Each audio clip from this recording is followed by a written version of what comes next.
Imagine making a simple phone call to rent a house only to have your skin color become the deciding factor.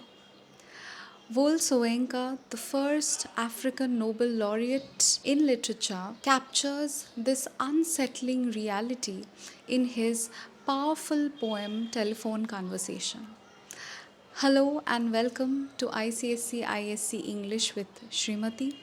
Today we delve into the brilliance of Soyinka, his fearless voice against injustice, and how in this poem he lays bare the deep seated racial prejudice of society. Stay with me as I explore the poem with you all. Now, before we start reading the poem directly, a few important information about our poet.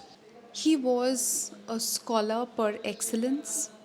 He was initially educated in Nigeria, then he relocated to England and he was in University of Leeds continuing his study of English literature from 1954 to 1957. So we understand that he traveled quite extensively, so he was aware of different prejudices that existed in different societies. This particular poem, it first appeared in 1963 in a collection Modern Poetry from Africa. Now, incidentally, in 1963, Martin Luther King Jr.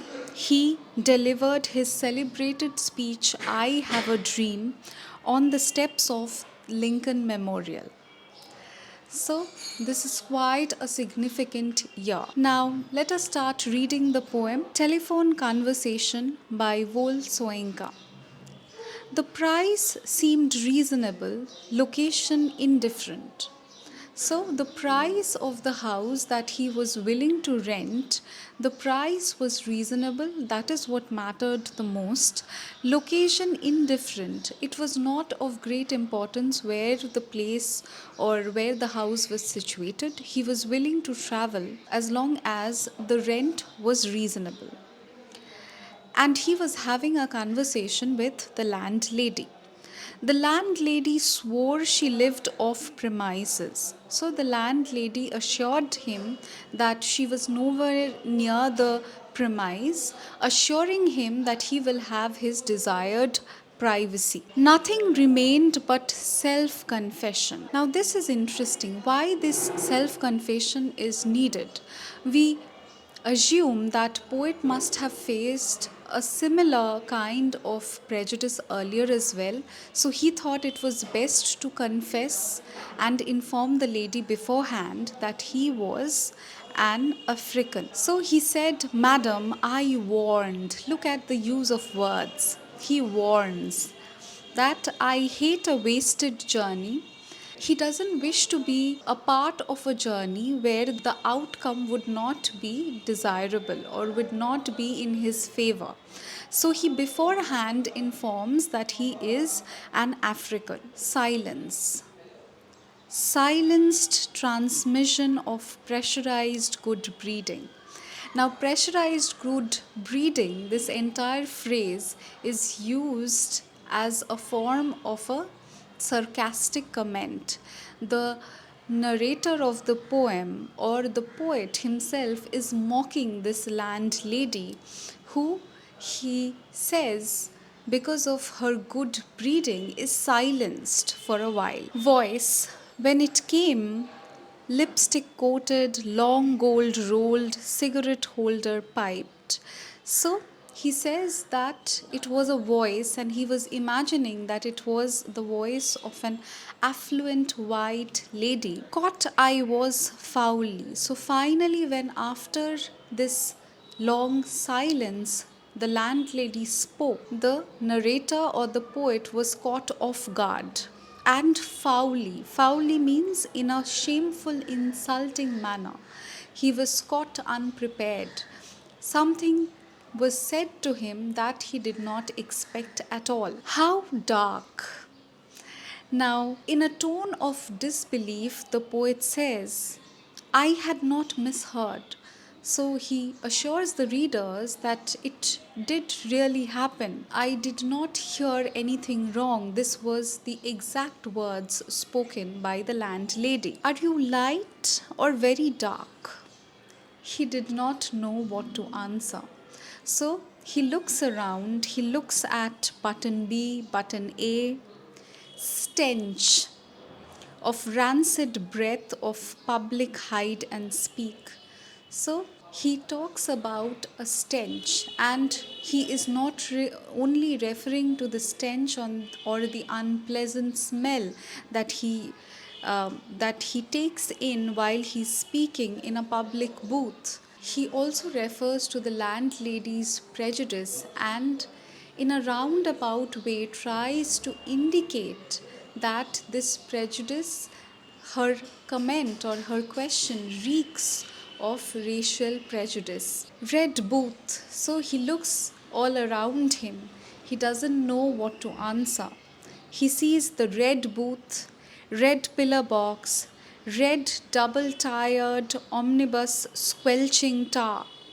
Look at the use of the word red again and again. He talks about the red booth inside which he was standing and was speaking. He talks about a red pillar box. He talks about a red double tired omnibus, a bus which was squelching tar. It was the bus was moving over a space where liquid tar was present, and it was making a squelching sound. It was making a kind of sound. It was real. So he could not distract himself any longer by looking at the surroundings. It was real, it was true, and he had to come up with an answer to that question. How dark? Now, it is also important to note the repetition of the word red. It somehow symbolizes or indicates that underneath the skin color, which is superficial, everyone has blood, and the color of blood is red. So the poet tries to point out in very brief words that if one looks a little deeper, one would see how we all are similar. If one can just look beyond the superficial skin color, underneath this skin, we are all similar. Shamed by ill mannered silence. So, he again says that he felt that his silence was too long and it was appearing to be ill mannered. Again, look at the tone of sarcasm, as if he is in the wrong.